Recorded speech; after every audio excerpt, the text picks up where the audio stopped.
ایک دفعہ کسی بادشاہ نے کانچ کے نقلی ہیرے اور اصلی ہیرے ایک تھیلی میں ڈالے اور اعلان کیا کہ کیا کوئی شخص کانچ کے نقلی ہیروں کو اصلی ہیروں سے الگ کر سکتا ہے۔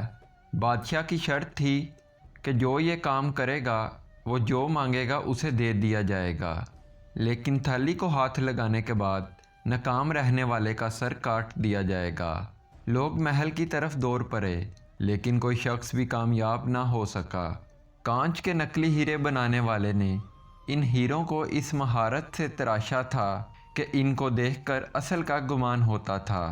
یوں انعام کی لالچ میں سر کٹتے رہے۔ یہ اعلان سن کر ایک اندھا فقیر بھی محل میں حاضر ہوا، بادشاہ کو سلام کیا اور کہا، حضور، میں اصل ہیروں کو کانچ کے ہیروں سے الگ کر سکتا ہوں۔ بادشاہ نے کہا لگایا کہ یہ کام تو آنکھوں والے نہیں کر سکے، تم کیسے کرو گے؟ کیوں قتل ہونا چاہتے ہو؟ لیکن اندھا فقیر شرط ماننے کے لیے تیار تھا۔ بادشاہ نے تھیلی اسے پکڑا دی۔ اس نے ہیروں کی تھیلی اٹھائی، دھوپ میں بیٹھا اور ہیروں کو فرش پر بکھیر دیا۔ وہ تھوڑی تھوڑی دیر بعد ہیروں کو ہاتھ میں پکڑتا اور پھر نیچے رکھ دیتا۔ 1 گھنٹے بعد وہ بادشاہ کے سامنے دوبارہ حاضر ہو گیا۔ اس کے ایک ہاتھ میں اصلی اور دوسرے ہاتھ میں کانچ کے نقلی ہیرے تھے۔ کانچ کے نقلی ہیرے بنانے والے نے تحقیق کی اور بتایا کہ اندھا جیت گیا ہے۔ بادشاہ بہت حیران ہوا کہ جو کام آنکھوں والے نہیں کر سکے وہ کام ایک نابینا کیسے کر گیا۔ بادشاہ نے اندھے سے دریافت کیا کہ تم نے اصلی اور نقلی ہیروں کی پہچان کیسے کی؟ اندھا بولا، حضور، یہ تو بہت ہی آسان کام تھا۔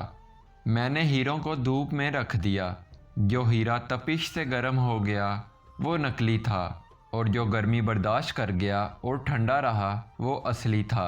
بادشاہ نے اندھے کے علم کی تعریف کی اور انعام سے نواز کر رخصت کر دیا۔ دوستو، اچھے اور برے، اصلی اور جعلی میں بھی بس یہی فرق ہوتا ہے۔ جو شخص زندگی کی تپش کو سہ جائے، حالات کو برداشت کر جائے، وہ اصل ہوتا ہے۔ آپ جب تک اپنی برداشت نہیں بڑھاتے، آپ تب تک زندگی میں آگے نہیں بڑھ سکتے۔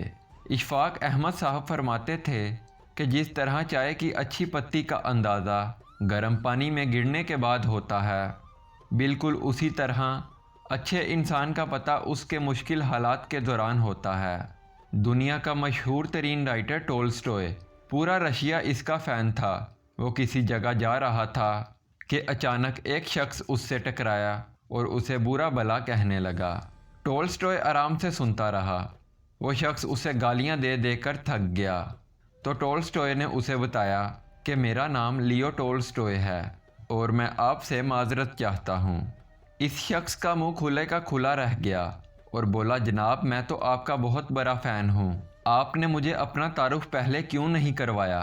تو ٹولسٹوئے نے ہنس کر جواب دیا کہ میں آپ کو اپنا تعارف کیسے کرواتا، کیونکہ جب سے آپ مجھے ملے ہیں آپ مسلسل اپنا تعارف کروا رہے ہیں۔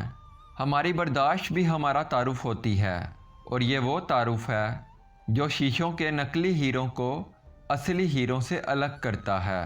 دوستو، اگر زندگی میں آگے بڑھنا چاہتے ہو تو پھر آپ اپنی برداشت بڑھائیں۔